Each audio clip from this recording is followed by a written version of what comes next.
Hello, and welcome back to the Faye Banner Review, where we talk about the expected and unexpected that comes out of this game. We have a good balance of both this time around, for better or worse. Today, we have a brand new mythic banner featuring Vali and Alphador, which was to be expected.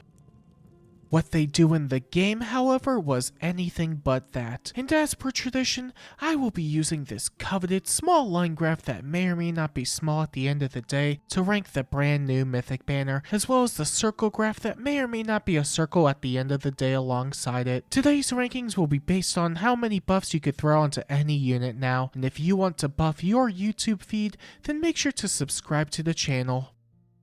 I would really appreciate it, thank you. First up, we have Vali, and she's a dark mythic that grants the defense blessing. We knew ahead of time that she was going to have some miracle gimmick because of her appearance in the story mode. Her weapon was more fun and gimmicky than anything else, which is why it's now an unrecognizable abomination of a PRF. This is what 3 months of power creep does to a unit. Let's see. Vali comes with Enraptured God, which is a green tome that grants 3 visible speed instead of slaying, IO shield. She gets a bunch of stats during combat based on the amount of nearby foes, the dull effect, true damage based on 20% of her speed plus her total value of great talent, attack, and speed, 20% speed-based true damage reduction from the foe's first attacks, 50% damage reduction piercing, close counter, and for any ally within 3 spaces of her, she grants him 5 attack and speed during combat, distant counter, miracle, and grants 10 attack and speed great talent, as well as 40 HP after combat if miracle goes off. Vali also comes with a PRF special, an Invincible Sister, which is a 5 cooldown special that grants Vali 5 special jumps at the start of the player phase or enemy phase,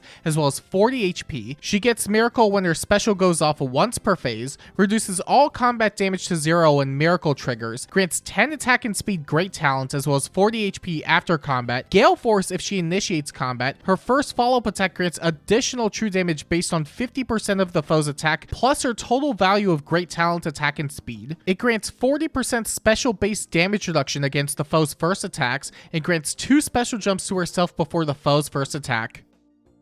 I am so glad they saw her in the main story and realized they can make her even more absurd. So besides the obvious new things in her kit, I want to briefly talk about those 2 special jumps she gets before the foe's first attack. They actually gave her protection against Arc Rival, which is insane. I guess it would have been too much to ask for additional counters against her, but I digress. The actual new stuff, on the other hand, is both really funny and really terrifying. We've already seen Drive Miracle in the game on several units at this point, but now that's paired with healing and great talent support. Great talent has always been a finicky mechanic because the buildup has always been really slow. Vali just granting 10 to attack and speed actually makes it pretty worthwhile, and that's on top of the healing she grants, which is pretty convenient if nothing else. One of those targeted units could have an HP condition, so keeping them healed is pretty neat. The only question is whether it's worth using over Rhea since it doesn't overlap. Vali's Drive Miracle is once per map, whereas Rhea gives it to allies once per turn, and she's a save armor on top of that. At the very least, she is a defense mythic, which does help with roll compression. And on the topic of her support, why drive distant counter? Do you guys remember when distant counter was a premium thing? This used to be so good back in the day. Just kidding, it's Ike. This dude sucked. It's funny looking at it now considering how much they valued it at one point in time, but given what the state of the game is, I guess anything is on the table. I think giving everyone distant counter is really cool because it can directly nerf stuff like Lin Ring and Styles. Vali being a mage with an open C slot also means she could use Silence Ward alongside it, so you're guaranteed to strike back no matter what. Although it's funny because a lot of people were dropping distant counter to ward off Reflect. You really can't run somebody like Vali on your defense team if you're still trying to avoid that. Not to mention, Erica Ring is used a lot on near saves with Hardy Bearing for stuff like Camilla, which means the drive could end up being a detriment for your far saves. You might want to avoid using her weapon in that case, because otherwise they may just get blown up, unless you're into that. Besides that, Vali herself could end up being really scary as a combat unit. She could still do her miracle shenanigans, but now with the added benefit of 20 other effects in her kit. I think the largest change definitely comes from her own miracle though. It being moved to the special means she could probably still live against AoE specials as long as she has start of combat healing. That was a weakness she had in the main story because of her HP condition alongside Arc Rival. So I'm glad they took it upon themselves to remove those weaknesses. I Love this game so much sometimes. Did she originally come with Gale Force? I actually don't remember. It's hard to remember everything these days when weapons are this long. If nothing else, she could probably swing on the units really easily. That's a nice niche to have. I also remember talks about using her as a far save with Soren or Eikthenir at one point, which I think could be really fun and potentially pretty good. You basically run an unbeatable far save, even if she ends up doing no damage in combat because of her gimmick. The ability to survive alone is a really great feat for saviors. Honestly, there's probably a lot you could do with her combat-wise because of her miracle stuff, and the support can help out a great deal. I'm sure she'll be useful somewhere. Worst case scenario, her fodder isn't too shabby. Vali also comes with a bunch of inheritable skills, including attack speed Aria, speed res shackle, and a brand new C slot in null uplift attack speed, which grants the unit and any ally within 3 rows and columns of them 5 attack and speed during combat, 5 true damage, and null follow-up if they're faster than the foe. That's a pretty good C slot. It's basic and not 10 paragraphs long, thank you, Faye, but it's pretty splashable since it's just free stats and true damage for allies. It could also be used on any flyer, which is pretty nice. We've been getting a decent amount of flyer skills that have been locked to melee as of late, so it's nice to see that range flyers now get more options. That said, flyer C slots are actually really competitive right now. We're talking about 5 true damage, 5 attack and speed, and null follow-up over Shadow Shift, Shadow Smite, Shadow Shove, really a lot of shadow skills, Hold Guide, or even selfish combat skills like Deadly Miasma. Shadow skills are really competitive in general since the extra positioning for teams goes a long way across the entire game. The utility is just that good. Deadly Miasma has been a really nice go-to C-slot as of late for flyers because of Corrin's terrain. It doesn't have true damage, but it does inflict -5 spectrum and grant dull, so it's not a bad trade-off. Null follow-up also isn't difficult to outsource either. Still, Vali C-slot is pretty good, and I think it would just vary by the team. If your team doesn't really need any particular C-slot, then extra true damage and stats is just a nice thing to pass around. I might have made it seem worse than it really is, but it is a good skill. It's hard to argue against a C-slot that gives null follow-up, true damage, and stats to every ally.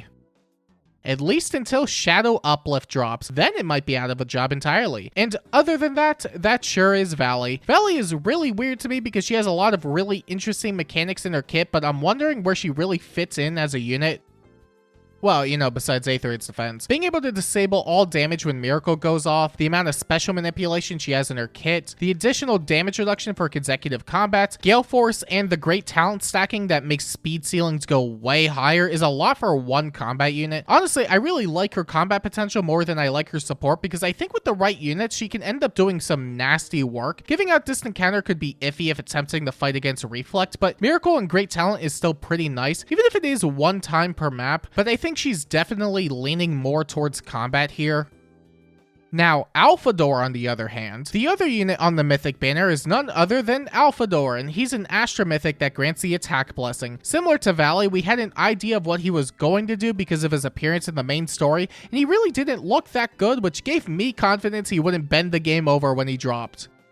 How silly of me to think that. Teehee, teehee, teehee. Let's see. Alphador comes with Ethereal Gungnir, which is a slaying blue tome that grants himself every single bonus effect present on any ally and foe after start of turn effects go off in the player phase or enemy phase. He could get upwards of Spectrum 18 during combat based on the amount of bonus effects he has, 20% res-based true damage and true damage reduction, up to 3 special jumps on his first attack, and every foe within 3 rows and columns of Alphador gets inflicted with up to 9 bird damage at the start of combat, upwards of -9 to every stat during combat, follow-up denial, and up to 3 layers of scout on their first attack. He also comes with a pure FC slot in Covetous One that grants Canto remaining minimum of 1, Shadow Smite, it inflicts -7 attack and res, exposure, and discord at the start of the turn and after he takes an action on any foe within 3 rows and columns of him. He gets an additional 5 attack and res during combat, 7 true damage, 7 true damage reduction, and if he uses a rally or movement assist skill, he deals 1 damage to the targeted ally and grants every single bonus he has onto them. I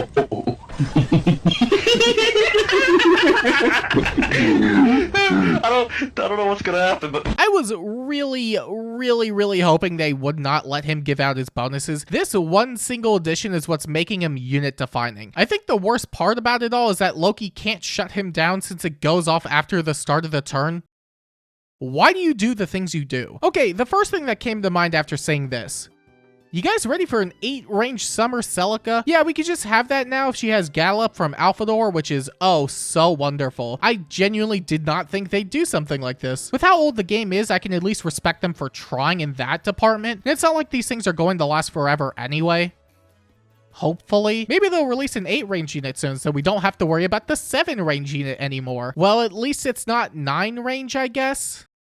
I'm giving it until the next new Heroes banner. I wonder how effective having him on an Aetherite's defense setting would be if you could use him in a rally trap with Hathorn or something. That way you could have 3 Gallop units on an Aetherite's defense. My creativity knows no bounds. What else can he copy and paste around? He could give ally, what can he do? What does it say? Bonded? That'll show them, I guess. Him being an Astra offense mythic also means you could steal Heimdallr's Foresight Snare and pass it around, which honestly makes him somewhat redeemable. That with Corrin's Ice makes offense clears a lot easier. Some defense units can be really annoying to deal with, so that could go a long way. You know what? Maybe I've been too harsh. Maybe you're not that bad after all.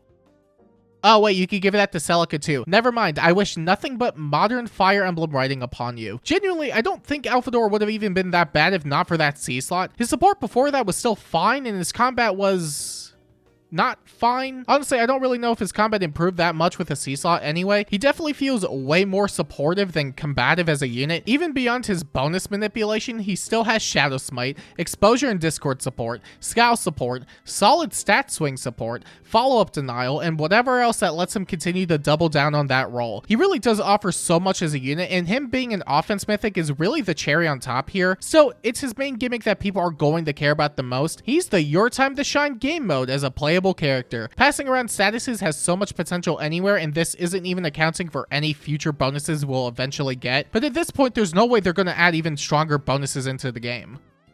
Right? I genuinely have no attack speed faith that this is going to end well. Alphador also comes with a bunch of inheritable skills, including Rally Up Attack Plus, Ice Wall, Attack Res Aria, and Defense Res Shackle, which is pretty okay. Yeah, well, I guess for all the arena enthusiasts out there, you got a 400 SP assist to look forward to. Don't spend all your orbs in one place. Defense Res Shackle is pretty cool, though. I like the Shackle skills a lot in general, and the stat combination here makes this one pretty splashable. Hitting both defense and res is pretty nice. Besides that, it's just standard inheritables that can probably be useful somewhere. Any res-heavy units would probably like both of these skills. And, yeah, that sure is his fodder, I guess. There's really nothing new here, so I only have so much to say on it. If you decide to fodder him instead of use him, then you're my favorite person ever, actually. That would be so cool of you. And for 99.9% of people that aren't going to do that, and other than that, that sure is Alphador. Genuinely, it's that one part of his C-slot that made him go from, yeah, okay, that's fine, yeah, sure, whatever, to why? Why?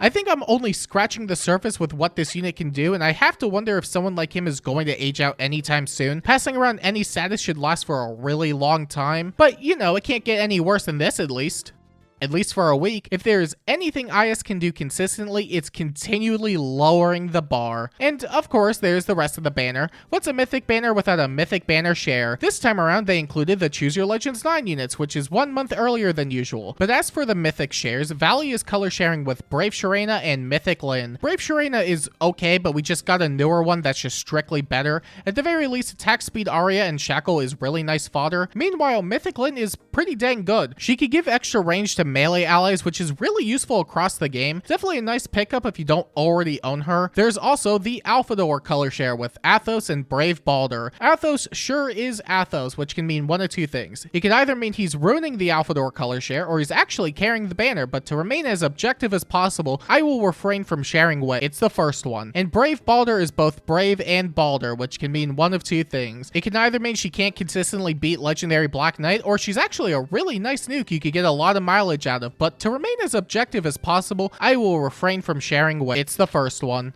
Arc Rival fodder is pretty nice though. There's also the red share with Brave Byleth, Elm, and the Snake. Brave Byleth is the funny guy you see on so many Aetherite's defense teams cause 6 range good. I found that Byleth with and without Arc Rival are basically 2 different units. The performance difference with the special is staggering, but he should do well enough with the right support. Worst case scenario, attack speed Faith is pretty nice fodder to have. There's also Elm, and sometimes I forget he messed up Aetherites alongside Lyn for a while. Inflicting mid-turn undefended is still a nice tool to have even now. His fodder is on the niche side of things, but Elm as a unit is fantastic. And then there's the snake, and she's anything but fantastic. If this was last year, I would have said she was pretty good. But since it's not last year, I could say that she's pretty bad, and she kind of ruins the color share. She's not awful, question mark, even though I just said she was bad. It's a double Astra Mythic color share, which I think does have some value, but as a unit herself, she has not held up. I would avoid red at all costs, because risking the 1 in 3 just isn't worth it. And last, there's the colorless share with Rune, Laurother, and Brave Eikthenir. Rune is still a pretty decent light mythic for the most part. His combat is a bit shaky these days, but orders and empathy support is a nice combo to have. You know, until Loki removes it, but other than that... Laurother I don't think has aged a day, because inflicting a signed decoy is still hilarious and obnoxious to deal with. There's definitely more means of dealing with him, but as far as support goes, he's still going to put in work. And Brave Eikthenir is definitely brave and Eikthenir. Normally, I'd say something about him, but I'm pretty sure everybody watching this owns him. I know who you are. But hey, Briar physical save is still growing in value by the day, so additional copies of him isn't the worst, I guess. And overall, the banner is pretty decent, but it has some issues. I can't say I care for some of the unit choices here, but many of the units here are so good. Still, it could have been a bit stronger. Just looking at December, it's already so much. Oh. Maybe I owe this banner an apology. And now that we've gone over the brand new mythic units, I think it's time we rank the banner on the small line graph that may or may not be small at the end of the day. And would you look at that? The brand new mythic banner has earned a number that can't fit on the small line graph out of 10. On the small line graph. And based on my understanding of the banner, I believe it would be best fit somewhere around this area of the circle graph. These units are very, very strong, but reading Vali's kit alone made me question how much they could fit into one unit before it becomes too much. The answer to that is quite simple. We're beyond the point of it being too much, and you may be wondering to yourself, should I spend my hard-earned orbs on this banner? And that answer may or may not be obvious at the end of the day. I guess it just depends. Vali and Alphador are really strong, and I don't think that needs repeating. What more can I say about a unit with a bunch of miracle shenanigans who also gives out miracle, distant counter, and great talent buffs, or a unit that can copy-paste any status to any ally? It's very clear that these units do a crazy amount of things, especially Alphador. I have never been more afraid of old people in my life more than I am now. That said, if there's any reason not to summon, it's definitely because of some of the unit choices on the banner. For the most part, it is pretty solid, but Athos being in the 1 in 3 with Alphador is not really that ideal. Valley shares are fine for the most part. Red is a minefield because of Snake, and colorless will just vary by the barracks. I guess it'll depend on what their reruns will look like, but I could see a reason to wait for a better banner just because of the shares. Still, it's not like there's much else to summon on at the moment. There's the ninja banner, but I don't think you're really missing out on much of anything. You should be fine to skip that banner, but it really could be worth grabbing the demote at least. Hurt is pretty cool because of his ability to inflict ice terrain on a foe. Hence why it's cool. The Heimdallr banner is leaving in less than a day, so does that really count? Besides that, I'm genuinely all over the place with everything else going on in Fae. I honestly don't even know what's happening for the rest of the month. The calendar is really weird if you couldn't already tell by the middle of the month mythic banner. We have 2 back-to-back new heroes banners later in November going into December, and it's hard to say what that's going to look like. At the very least, this mythic banner is going to be around long enough to see what both banners have on them, so there's time to decide on whether you should fully commit to it or not. And if they end up being skippable, then you could always grab some units here, TBH, 2BH, to be quite H. So how long until they add a bonus that grants 4 movement to a unit? I'm really looking forward to having double-digit threat range in the game soon.